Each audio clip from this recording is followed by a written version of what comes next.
So I chose a memorable job experience, and the previous job that I had was at the Showcase of Citrus.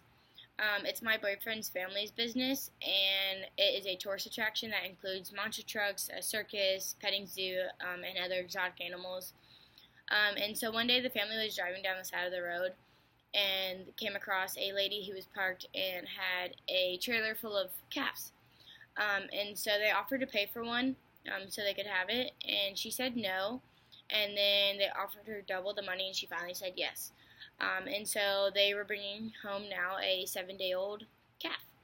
And so, since he was only 7 days old, he wasn't able to eat on his own and needed to be bottle fed due to the fact that none of the other cows would take him in that were out in the pasture. And so, growing up as a kid, I used to bottle feed calves. I've bottle fed two before.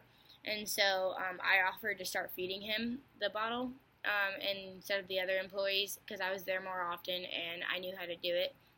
And so I was out there every night with James and every morning feeding him. And so he became attached to me and recognized me as soon as I came up to him. And so after a while, just being in the pen with the other animals, and there was a goat in there, so he'd start jumping around like a goat, which was pretty cute because he was pretty good sized cow by then, and he was jumping around.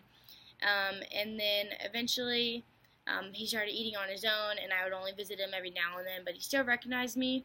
And then after a big storm had happened, the pond was washed out a little bit, and so there was this ledge of grass that was on the side of the pond. And so one day he was laying in the pond area, but not in the water because it was down a lot further. And so I came over and I sat on the ledge of the grass.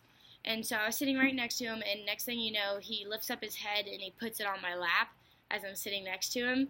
And he starts rubbing around like he's cuddling with me and stuff. And so I thought that was the most memorable experience because it was just adorable that a cow would do that and that he would remember me as his mom because I was bottle feeding him. So yeah, James has a special place in my heart.